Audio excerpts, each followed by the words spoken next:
നബി സല്ലല്ലാഹു അലൈഹി വസല്ലമ തങ്ങളുടെ ഖബർ എത്ര പൊക്കമാണ് ഉള്ളത്? അത് നിങ്ങൾ ഉദാഹരണ സമയത്ത് വിവരിക്കുക, തെളിവ് സമയത്ത് വിവരിക്കുക. നബി സല്ലല്ലാഹു അലൈഹി വസല്ലമ തങ്ങളുടെ ഖബർ എത്ര പൊക്കമാണ് ഉള്ളത് എന്നാണ് എന്റെ സുഹൃത്ത് ചോദിക്കുന്നത്. ആ ചോദ്യം തന്നെ ഞാൻ മനസ്സിലാക്കുന്നത് നബി സല്ലല്ലാഹു അലൈഹി വസല്ലമ തങ്ങളുടെ ജാറത്തെക്കുറിച്ച് പണ്ടൊരാൾ കള്ളജാറമെന്ന് പറയുന്നത് അവിടുന്ന് തെറ്റിദ്ധരിച്ചതാകുമെന്ന് ഞാൻ മനസ്സിലാക്കുന്നു.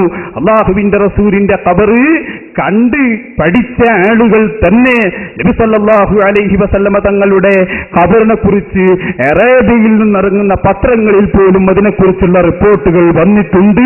ഞങ്ങളെ സംബന്ധിച്ചിടത്തോളം ഒറ്റ വാക്കാണ് പറയാനുള്ളത്, ഖബർ കെട്ടിപ്പൊക്കാൻ പറ്റുമോ ഇല്ലേ എന്നത് ഖുർആനിന്റെയും സുന്നത്തിന്റെയും അടിസ്ഥാനത്തിൽ രേഖയുണ്ടോ എന്നതാണ് അഹ്ലുസുന്നത്തി വൽ ജമാഅയെ സംബന്ധിച്ചിടത്തോളം ഏറ്റവും പ്രധാനമായ വസ്തുത.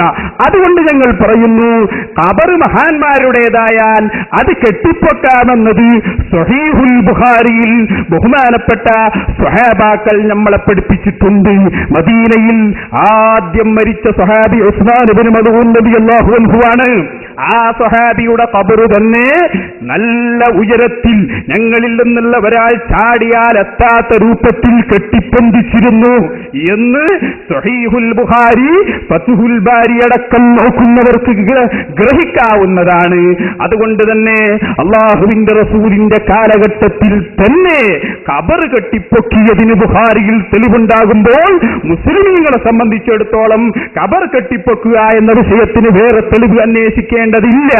സ്വഹീഹുൽ ബുഖാരിയിൽ തന്നെ ഔലിയാക്കളുടെ സ്വഹാബാക്കളുടെ ഖബർ കെട്ടിപ്പൊക്കിയതിന് തെളിവ് കാണുന്നു.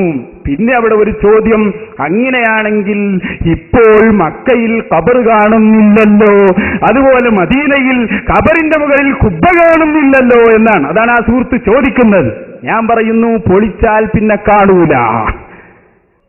നിങ്ങൾ കണ്ടിട്ടില്ലേ, ഈ നാടുകാണി ചുരത്തിൽ ഒരു പഴയ മക്ബറയുണ്ടായിരുന്നു. കേരളത്തിലെ മുജാഹിദുകൾ പണ്ടേ കുബ്ബ പൊളിയന്മാരാണ്. കരിയാസുലാഹിയുടെ പ്രസംഗം ഒന്ന് കേൾപ്പിച്ചെടുക്ക്. കുബ്ബ പൊളിക്കണം എന്ന് പറയുന്നവരാണ് അവർ. തെറ്റാണെന്നും മുസ്ലിം സമുദായത്തിന് ആപത്താണെന്നും ഈ നാട്ടിലെ ജനങ്ങളെ പഠിപ്പിച്ചത് ഞങ്ങളാണ്. റസൂലുള്ളാഹിയെ ഖബർ കൊണ്ടിട്ടില്ല. ഖബറിന്റെ ചുറ്റുമുള്ള വീട് പോലും വിളിപ്പിക്കലും അതിന്റെ നേരത്തെ ആളുകൾ പച്ചക്കുപ്പ കൊണ്ടൊക്കെ ചെയ്തിട്ടുണ്ട്. അത് പൊളിച്ചു കളയാൻ സൗദി ഗവൺമെന്റ് ധൈര്യമില്ലാതെ മാത്രം ഇൻഷാ അല്ലാഹ് കേരള നേതൃത്വത്തിൽ മുജാഹിദിന്റെ സൗദിയുടെ വെള്ളം കിട്ടിയാൽ രണ്ടാമത്തെ ദിവസം ആ പച്ചക്കുപ്പ തകർക്കുന്നതും റസൂലുള്ളാഹിയുടെ ഖബറെ പള്ളിക്ക് പുറത്താക്കിക്കൊണ്ട് മസ്ജിദിന്റെ വൈപ്പിനെ നിർമ്മിക്കുന്നതുമാണ്. രണ്ടാമത്തെ ദിവസം ആ പച്ചക്കുപ്പ തകർക്കുന്നതും റസൂലുള്ളാഹിയുടെ ഖബറെ പള്ളിക്ക് പുറത്താക്കിക്കൊണ്ട് മസ്ജിദിന്റെ വൈപ്പിനെ നിർമ്മിക്കുന്നതുമാണ്. യാതൊരു സത്യവും വേണ്ട. അല്ലാഹു കാത്തുരക്ഷിക്കുമാറാവട്ടെ. സൗദിയുടെ ഭരണം കിട്ടിയാൽ രണ്ടാമത്തെ ദിവസം മദീനയിലെ പച്ചക്കുബ്ബ അടിച്ചു തീർക്കും. പച്ചക്കുബ്ബ ഉണ്ടാക്കിയത് അവിടെ ഉണ്ട് എന്ന് പലർക്കും കാണാം. അത് ജാറമാണെന്ന് പറയാ. ആ ജാറ അടിച്ചു പൊളിക്കും. ആരാ പറയുന്നത്? കേരളത്തിലോ കർണാടകയിലോ ലോകത്ത് എവിടെയും ഒരു വാർഡിന്റെ ഭരണം പോലും ഇല്ലാത്തവരാണ് സൗദിയുടെ ഭരണം കിട്ടിയാലെന്ന് പറയുന്നത്. കിട്ടൂലെന്ന് ഉറപ്പാണ്. എന്നാലും വ്യാമോഹാണ്. അങ്ങനെയാണല്ലോ വ്യാമോഹം.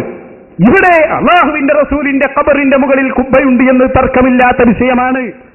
ഞാൻ പറയുന്നത്, ഔലിയാക്കളെ മക്ബറകൾ അറേബ്യയിൽ ഉടനീളമുണ്ടായിരുന്നു.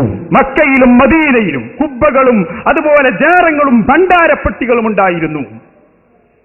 ആരാ പറയുന്നത്? മുജാഹിദുകളുടെ ചരിത്രകാരനായ ഈ മൊയ്ദ് മൗലവി. എന്നിട്ടോ മുഹമ്മദ് ബിൻ അബ്ദുൽ വഹാബ് എന്ന് പറയുന്ന മനുഷ്യൻ, അദ്ദേഹം സൗദി ഗവൺമെന്റിനെ സ്വാധീനം ചെലുത്തി ആ മക്ബറകളും ആ കുബ്ബകളും ഭണ്ഡാരപ്പെട്ടികളും അടിച്ചു തകർത്തു കളഞ്ഞു. അന്നത്തെ പണ്ഡിതന്മാര് പോലും അതിനെ എതിർത്തിരുന്നു എന്ന് ഈ മൊയ്ദ് മൗലവി ഇന്ത്യൻ മുസ്ലിമീങ്ങളും സ്വാതന്ത്ര്യ പ്രസ്ഥാനം എന്ന പുസ്തകത്തിൽ പറയുന്നു. അപ്പൊ ഇന്ന് മക്കയിൽ കുബ്ബ കാണുന്നില്ല, അവിടെ ജാരം കാണുന്നില്ല എന്ന് പറയുന്നവരോടുള്ള മറുപടി, പൊളിച്ചാൽ പിന്നെ കാണൂല എന്നാണ്. ഈ ബിൽഡിംഗ് പൊളിച്ചു കഴിഞ്ഞിട്ട് നാളെ ഒരാൾ വന്ന് പ്രസംഗിക്കാണ്, അവിടെ ബിൽഡിംഗ് ഒന്നും ഇല്ലല്ലോ എന്ന് ചോദിച്ചാൽ പൊളിച്ചാൽ പിന്നെ കാണൂല എന്നാണ് അതിന്റെ മറുപടി. അപ്പൊ അതുകൊണ്ട് ഖബർ വെട്ടിപ്പൊക്കാമെന്നതിന് തെളിവ് ഖുർആനാണ്, വിശുദ്ധ ഹദീസാണ്. അത് മതി.